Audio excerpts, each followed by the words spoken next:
ছাত্রছাত্রী, আশা করি তোমরা ভালো আছো।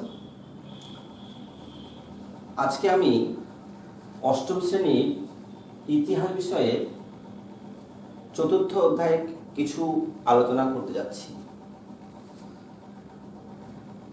চতুর্থ অধ্যায়ে যে আলোচ্য সূচিগুলো আমরা দেখতে পাবো তার মধ্যে কিছু বিশেষ বিশেষ পয়েন্টের আলোচনা করতে হচ্ছে। এক, চিরস্থায়ী বন্দোবস্ত।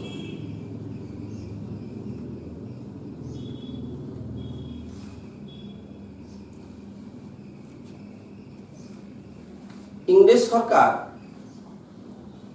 1757 সালে পলাশী যুদ্ধের পর ইংরেজ ইস্ট ইন্ডিয়া কোম্পানিকে ভারতবর্ষের দায়িত্ব দেয়। 1764-65 খ্রিস্টাব্দে দেওয়ানি লাভের পর রাজস্ব সংক্রান্ত ব্যাপারে বিশেষ আলোচনার দরকার পড়ে। সেই রাজস্ব সংক্রান্ত আলোচনা করার জন্য রাজস্ব কীভাবে আদায় করা হবে সেই ব্যাপারে আলোচনা করার জন্য 1772 খ্রিস্টাব্দে লর্ড ওয়ারেন হেস্টিংস ভারতবর্ষে রাজস্ব ব্যবস্থা সংক্রান্ত কিছু ব্যবস্থা চালু করেন। 1772 খ্রিস্টাব্দে লর্ড ওয়ারেন হেস্টিংস ইজারাদারি ব্যবস্থা চালু করেছিলেন। এই ইজারাদারি ব্যবস্থা চালু করলেও প্রকৃতপক্ষে আশু সমস্যার সমাধান হয়নি। পরবর্তীকালে তিনি একশালা বন্দোবস্ত, তারপরে 5 শালা বন্দোবস্ত 5 বছরের জন্য চালু করলেও সমস্যাই থেকে যায়, কৃষকদের দুর্দশা থেকেই যায়। তাই 1790 খ্রিস্টাব্দে ভারতবর্ষে লর্ড কর্নওয়ালিস ভারতবর্ষে 10 শালা বন্দোবস্ত চালু করেছিলেন কিছু জায়গায়, ভারতবর্ষের কিছু জায়গায় 1790 খ্রিস্টাব্দে 10 শালা বন্দোবস্ত চালু করেছিলেন। 10 শালা বন্দোবস্ত 10 বছরের জন্য চালু করেছিলেন। এই ব্যবস্থাতেও আখেরে কোনো লাভ হয়নি, ইংরেজদেরও যেমন লাভ হয়নি, আমাদের কৃষক সমাজেরও অবস্থার কোনো উন্নতি হয়নি। ইংল্যান্ডের মন্ত্রিসভা এই বিষয়ে আলোচনা করার পর বিশিষ্ট বর্গের সম্মতিতে এবং ইংল্যান্ডের প্রধানমন্ত্রী ছিলেন তখন পিট, সেই পিট সাহেবের সম্মতিতে লর্ড কর্নওয়ালিস বাংলা, বিহার, উড়িষ্যায় 1793 খ্রিস্টাব্দে চিরস্থায়ী বন্দোবস্ত চালু করেন। কোথায়? বাংলা, বিহার, উড়িষ্যা।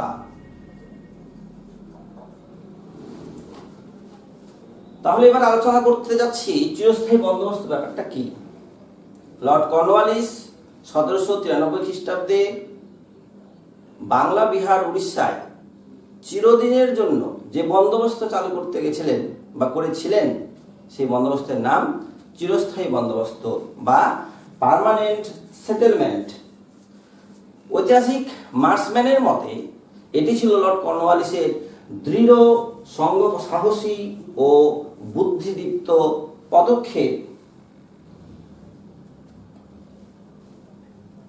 এবার চিরস্থায়ী বন্দোবস্তের সংজ্ঞার আলোচনার পর আমরা এবার আলোচনা করব চিরস্থায়ী বন্দোবস্তের সংজ্ঞা হলো 2, শর্তাবলী। তোমরা লিখে নেবে খাতা কলমে। শর্তাবলীতে বিভিন্ন রকম পয়েন্ট আলোচনা করা যেতে পারে। 1, বংশানুক্রমিক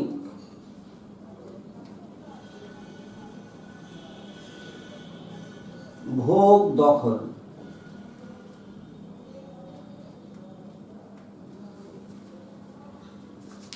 লর্ড কর্নওয়ালিস নির্দিষ্ট সময়ের মধ্যে জমিদারদের তাদের দেয় রাজস্ব সরকারকে প্রদান করে বংশানুক্রমিকভাবে জমি ভোগ দখল করতে পারবে 2 নম্বর পয়েন্ট, সূর্যাস্ত আইন।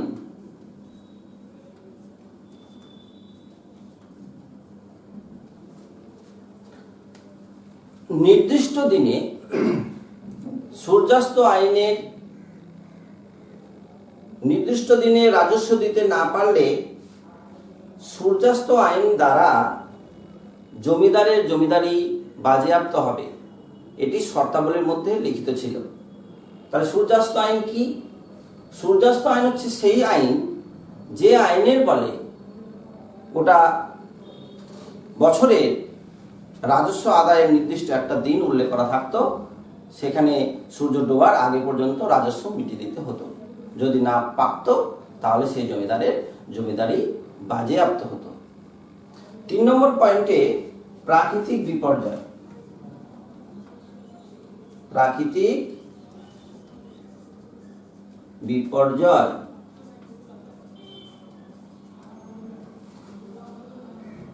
চিরস্থায়ী বন্দোবস্তের অন্যতম শর্তের মধ্যে উল্লেখযোগ্য পয়েন্ট প্রাকৃতিক বিপর্যয়। প্রাকৃতিক বিপর্যয় বলা হবে কোনো প্রাকৃতিক দুর্যোগ, সেটা খরা হতে পারে, বন্যা হতে পারে। খরা বা বন্যা এর অজুহাতে রাজস্ব কখনো কমানো যাবে না বা বন্ধ করা হবে না, জমিদারকে সেটা দিতেই হবে ইংরেজ সরকার। 4, বিচারের ব্যবস্থা না পাওয়া।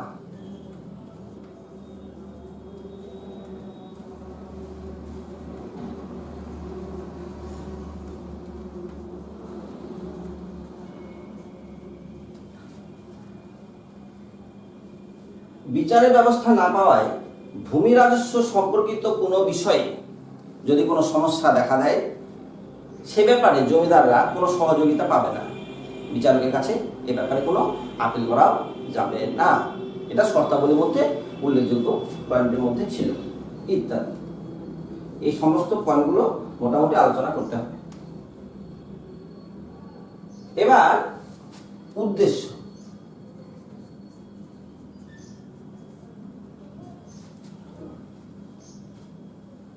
বছরের শেষে নির্ধারিত রাজস্ব পাওয়ার সুবিধা, বছরের নির্দিষ্ট সময়ের মধ্যে নির্দিষ্ট হারে নির্ধারিত রাজস্ব পাওয়া যাবে, এটা একটা উদ্দেশ্যের মধ্যেই পড়ে। 2, চিরদিনের মতো ভূমি রাজস্ব নির্ধারিত হওয়ায় কোম্পানির রাজস্ব আদায় সম্পর্কে দুশ্চিন্তা দূর হয়েছিল। 1, 2, 3, কোম্পানি জমিদারের নিলামি ঝামেলা থেকে মুক্ত ছিল, কারণ জমিদার বংশ পরম্পরায় সেগুলো ভূ দখল করত। খাজনা ঠিক মতন পরিশোধ করতে পারলে ইংরেজ সরকারের ব্যাপারে কোনো চিন্তা থাকতো না। 4, বার্ষিক আয় ব্যয় বা বাজেট তৈরির ক্ষেত্রে ইংরেজ সরকারের খুব সুবিধা হয়েছিল এই চিরস্থায়ী বন্দোবস্ত ইত্যাদি। তাহলে উদ্দেশ্য ক্ষেত্রে নির্ধারিত রাজস্ব পাওয়া, দুশ্চিন্তা দূর, ইংরেজ সরকারের দুশ্চিন্তা দূর হয়েছিল। জমিদাররা কৃষির উন্নতির চিরদিনের জন্য জমিদারি পাওয়ার ফলে জমিদাররা স্বাধীনভাবে জমির দিকে মনোনিবেশ করতে পেরেছিল, তারা বিভিন্ন রকম উন্নয়নমূলক সমাজের কাজও করতে পারত। এবার আমরা আসব এর সুফল কি ছিল।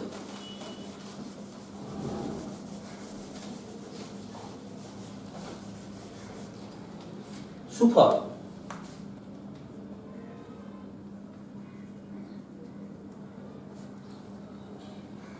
চিরস্থায়ী বন্দোবস্তের সুফল আলোচনা করতে গেলে আমাদের বলতে হবে বাৎসরিক আয় ব্যয়ের হিসাব তৈরির সুবিধা। বাৎসরিক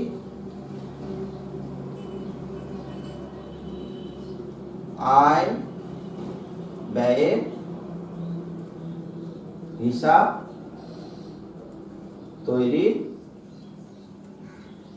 সুবিধা। বাৎসরিক আয় ব্যয়ের হিসাব তৈরির সুবিধা। স্থায়ী রাজস্বের পরিমাণ নির্দিষ্ট হওয়ার দরুন ইংরেজ সরকার বা কোম্পানি বাৎসরিক আয় ব্যয় সঠিকভাবে রূপায়িত করার সুযোগ পায় এবং সেটা স্পষ্ট ও সঠিকভাবে করা সম্ভব হয়। 2 নম্বর পয়েন্ট, গ্রামীণ উন্নতি। চিরদিনের জন্য জমিদারি সত্ত্ব পাওয়ায় জমিদাররা গ্রামীণ উন্নতির দিকে মনোনিবেশ করতে পারে। তারা রাস্তাঘাট, বিদ্যালয়, স্কুল, হসপিটাল এরকম বিভিন্ন উন্নয়নমূলক কাজ করতে পারত বা করে। নেক্সট, জমির সত্ত্ব দান। এখানে জমির উপর জমিদারদের সত্ত্ব দান করায় জমিদাররা আরো বেশি করে কৃষি ব্যবস্থার দিকে মনোনিবেশ করতে পারে। তারা মূলধন বিনিয়োগ করে কৃষিকাজের সম্প্রসারণ ঘটানোরও চেষ্টা করে। সুফল, কিন্তু সুফল থাকলেও সুফলের থেকে এর কুফলটাই ছিল বেশি।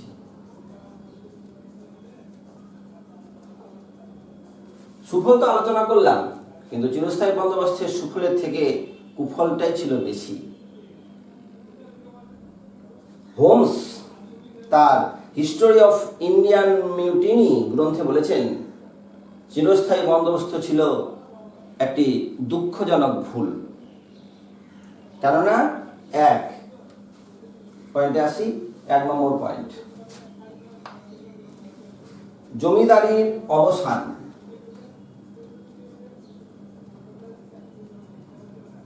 জমিদারির অবসান।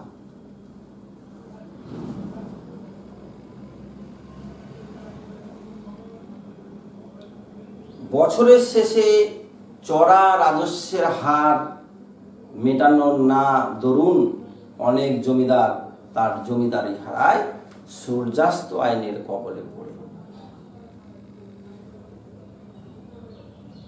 এবার মধ্যস্বত্বভোগীর উদ্ভব। 2 নম্বর, মধ্যস্বত্বভোগীর উদ্ভব। জমিদারির অবসান সূর্যাস্ত আইনের কবলে পড়ে হয়েছে। মধ্যস্বত্বভোগীর উদ্ভব। চিরস্থায়ী বন্দোবস্তের বিভিন্ন পর্যায়ে আমরা ইজারাদার, দর ইজারাদার, পত্তনিদার, দর পত্তনিদার প্রমুখ বিভিন্ন ধরনের মধ্যস্বত্বভোগীর উদ্ভব ঘটতে দেখি। এরা জমিদারের কাছ থেকে জমি নিয়ে বিভিন্ন উপায়ে বা ছল চাতুরির মাধ্যমে কৃষক সমাজের কাছ থেকে অতিরিক্ত পরিমাণে খাজনা দখল আদায় করত বা রাজস্ব আদায় করত, যার ফল হয়েছিল মারাত্মক।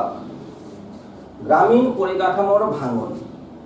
3 নম্বর পয়েন্ট, গ্রামীণ পরিকাঠামোর ভাঙন।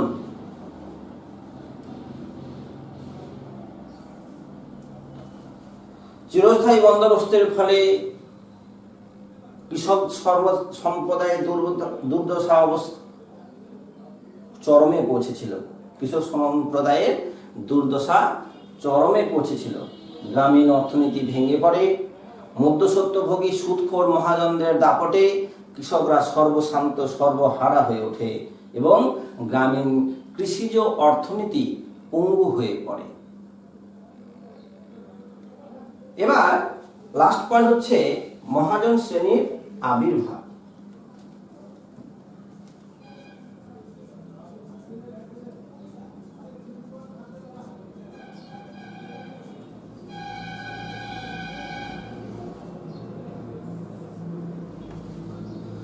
মধ্যস্বত্বভোগীরা রাজস্ব আদায়ের নামে কৃষক প্রজাদের কাছ থেকে ব্যাপক হারে অত্যাচার শুরু করে। কৃষকরা বাধ্য হয়ে রাজস্ব দেওয়ার জন্য, জমিদারকে রাজস্ব দেওয়ার জন্য এরা এই মহাজন শ্রেণীর নিকট হাত পাততে শুরু করে। ধূর্ত মহাজনরা এই সুযোগের সদ্ব্যবহার করে সুদ আসল মিটিয়ে মোট দেনার পরিমাণ যা দাঁড়াতো তা কখনোই কৃষক প্রজারা শোধ করতে পারত না এবং বংশ পরম্পরায় তারা মহাজনের কাছে ঋণী হয়ে থাকত। ফলে মহাজনরা তাদের সর্বস্ব গ্রাস করে নিত।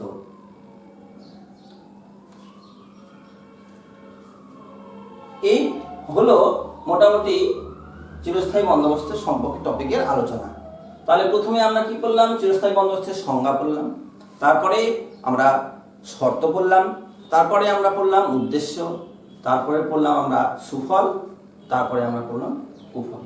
তবে একটা কথা ভাবতে হবে আমাদের যে চিরস্থায়ী বন্দোবস্তের ফলে সব থেকে ক্ষতিগ্রস্ত হয়েছিল বাংলার কৃষক সম্প্রদায়।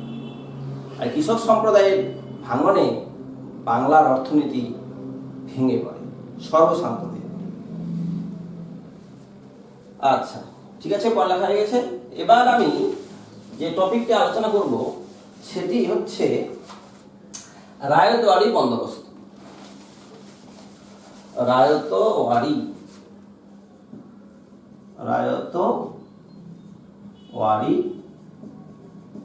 বন্দোবস্ত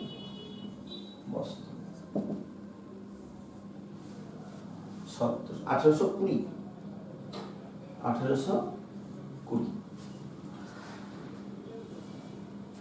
চিরস্থায়ী বন্দোবস্ত বাংলা, বিহার, উড়িষ্যাতে চালু করা হয়েছিল।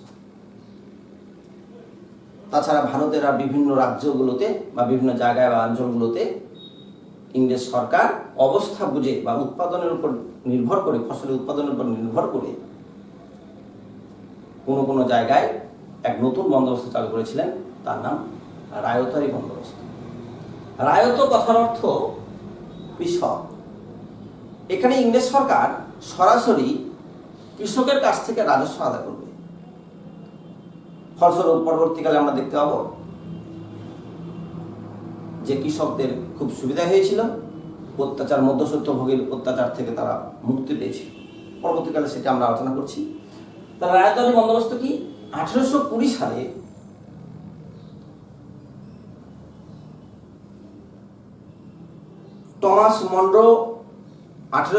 সালে টমাস মনরো ও আলেকজান্ডার রিড দক্ষিণ ভারতের বিভিন্ন জায়গায়, মাদ্রাজ প্রেসিডেন্সি বাদে দক্ষিণ ভারতের বিভিন্ন জায়গায় এক নতুন ভূমি রাজস্ব ব্যবস্থা চালু করেছিলেন, তার নাম রায়তওয়ারি বন্দোবস্ত। দক্ষিণ ভারতের বিভিন্ন জায়গায় চিরস্থায়ী বন্দোবস্ত প্রবর্তনে অসুবিধা থাকায় ইংরেজ সরকার সেই সমস্ত জায়গাগুলোতে বা অঞ্চলগুলোতে রায়তওয়ারি বন্দোবস্ত চালু করেছিলেন। তাহলে রায়তওয়ারি বন্দোবস্ত সংজ্ঞা হলো যে কৃষকদের কাছ থেকে এখানে রাজস্ব আদায় করা হবে সরাসরি, ইংরেজ সরকার সরাসরি নেবে। 1820 সালে সেটি চালু হয়েছিল। এখানে আমরা কিছু শর্ত দেখব। শর্ত নম্বর 1, এর রাজস্বের হার অতিরিক্ত।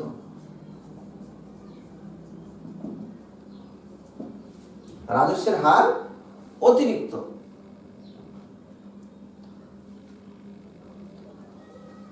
জমির উৎপাদিকা শক্তির উপর সেটা নির্ভর করে হতো। তারপরে কৃষকদের সঙ্গে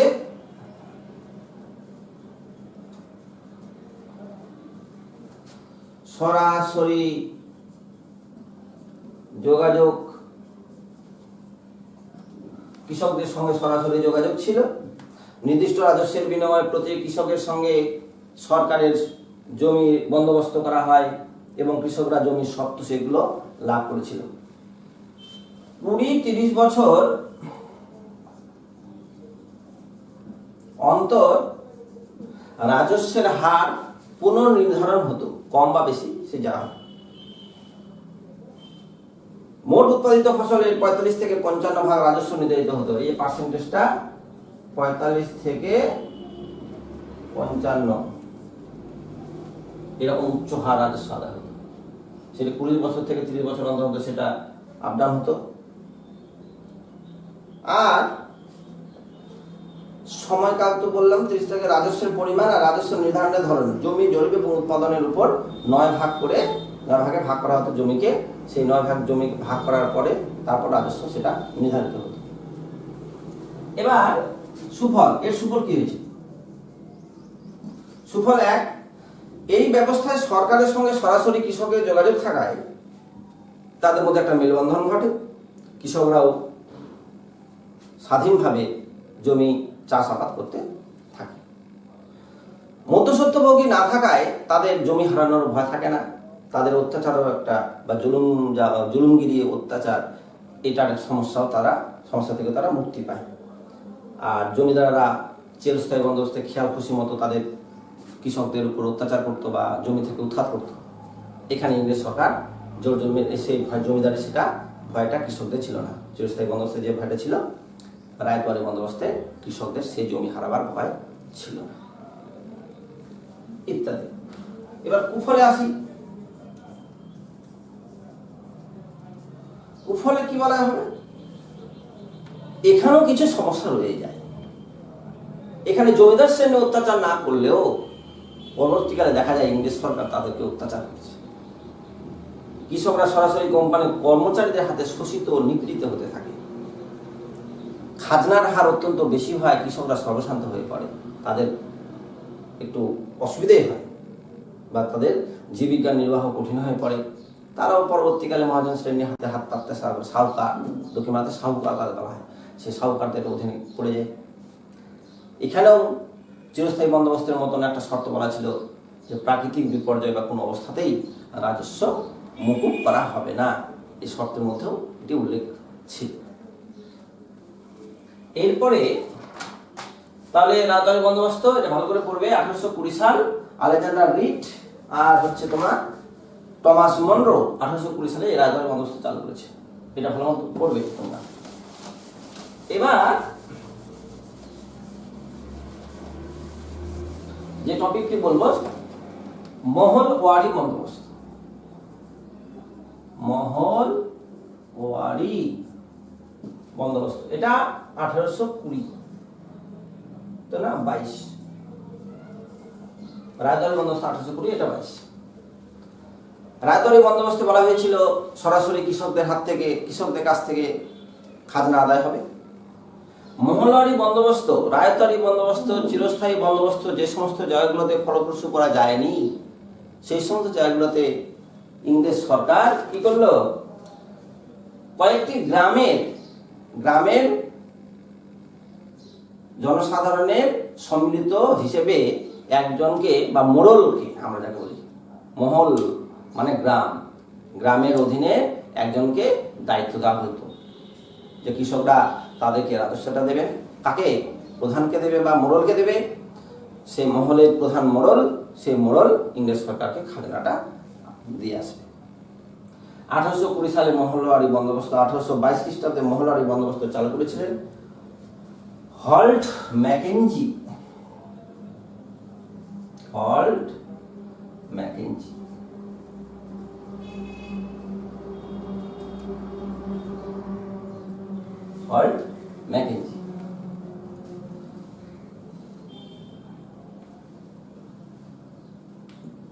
গাঙ্গেয় উপত্যকা অঞ্চল, উত্তর পশ্চিম প্রদেশ, মধ্যপ্রদেশ, এই সমস্ত জায়গাগুলোতে মহলওয়ারি বন্দোবস্ত চালু হয়েছিল। শর্ত, চিরস্থায়ী বন্দোবস্ত রায়তওয়ারি বন্দোবস্তের মতন এরও কিছু শর্ত দেওয়া ছিল। শর্ত নম্বর 1, জমি জরিপ করে প্রতিটি মহল বা গ্রামের উপর রাজস্ব নির্ধারিত হতো। জমি জরিপ করে প্রতিটি গ্রামের বা মহলের উপর রাজস্ব নির্ধারিত হতো। 2, গ্রামবাসীরা ধার্য রাজস্ব সম্মিলিতভাবে তুলে গ্রামের মোড়লের হাতে সেটা তুলে দিত।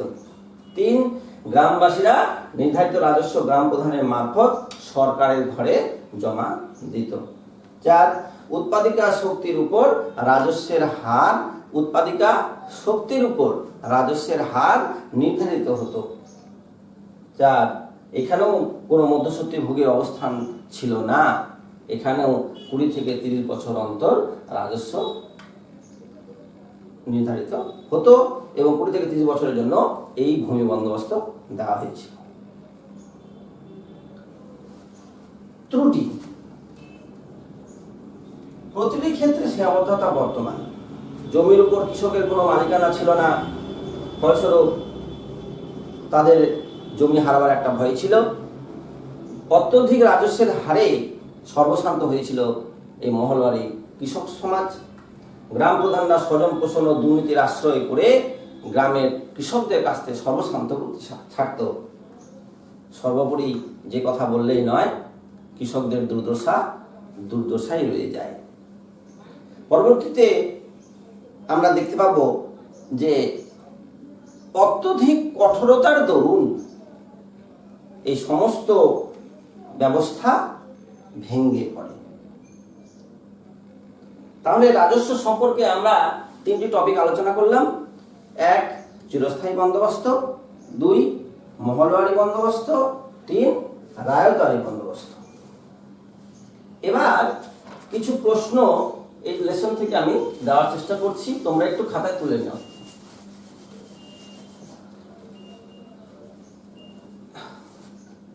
এক নম্বর, চিরস্থায়ী বন্দোবস্ত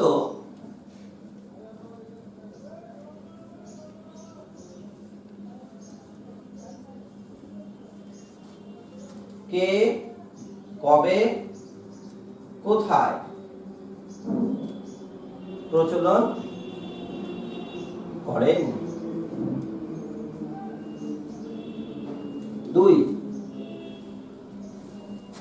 আপ ওয়াপ কথার অর্থ কি? 3,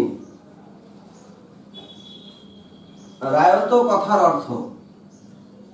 রায়ত কথার অর্থ কি?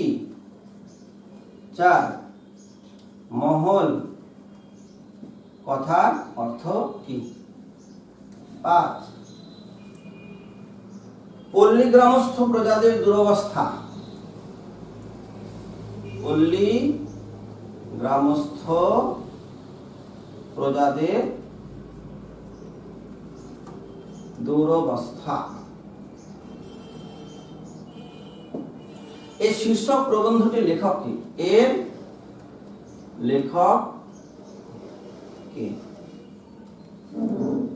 6, দাদন কথার অর্থ। দাদন কথার অর্থ কি? 7, দাক্ষিণাত্য হাঙ্গামা কবে চালু হয়? দাক্ষিণাত্য হাঙ্গামা কবে চালু হয়? তারপরে রেলপথ, ভারতে প্রথম রেলপথ কে, কবে, কোথায় চালু করেন?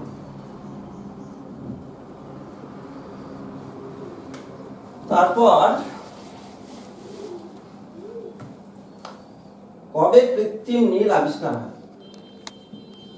কবে কৃত্রিম নীল আবিষ্কার হয়? নেক্সট, প্রথম পাটকল কবে কোথায় চালু হয়? প্রথম পাটকল কবে কোথায় চালু হয়? টেলিগ্রাফ যোগাযোগ কবে গড়ে ওঠে? তোমরা এগুলো তুলে নাও। টেলিগ্রাফ ব্যবস্থা কবে চালু হয়? সব কিন্তু ভারতে। কবে বাংলায় প্রথম নীল চাষ শুরু হয়? কবে বাংলায় প্রথম নীল চাষ শুরু? এগুলো মোটামুটি পড়বে বাড়িতে। তাছাড়া 2 নম্বরে কিছু প্রশ্ন তোমাদের আমি বলে দিচ্ছি, একটু শুনে নাও। সম্পদের বহির্গমন বলতে কি বোঝো? রেল ব্যবস্থা ও টেলিগ্রাফ ব্যবস্থা সম্পর্কে একটু আলোচনা জানবে। ভারতকে ব্রিটিশ সাম্রাজ্যের রত্ন বলা হয় কেন? এটি একটু পড়বে। অবশিল্পায়ন অর্থাৎ শিল্পায়নের বিপরীত প্রক্রিয়া। আগে কৃষি ব্যবস্থা ছিল, কৃষি ব্যবস্থা থেকে পরবর্তীকালে জনসাধারণ আস্তে আস্তে শিল্পের দিকে যায়, তাঁত শিল্প গড়ে ওঠে, কারপাস বয়ন শিল্প, তাঁত শিল্প গড়ে ওঠে। পরবর্তীকালে ইংরেজ সরকারের খামখেয়ালি করায় পরবর্তীকালে সেটি আবার অবনমিত হয়ে যায়, সেটা অবশিল্পায়ন বলা হয়। তাছাড়া বাগিচা শিল্প, তারপরে হচ্ছে মহাজনী ব্যবস্থা, দাদন, অগ্রিম অর্থ যেটা দাদন, কৃষি আধুনিকীকরণ, তাছাড়া সূর্যাস্ত আইন। এটি মোটামুটি এভাবে তোমরা পড়াশোনা করবে। আচ্ছা, বাড়িতে ভালো থাকো, পড়াশোনা করো। এভাবে পড়াশোনা চেষ্টা করছি আমরা, যতখানি পারছি চালিয়ে যাচ্ছি। তোমরা একটু ভালো করে পড়াশোনা করো, সুস্থ থাকো, ভালো।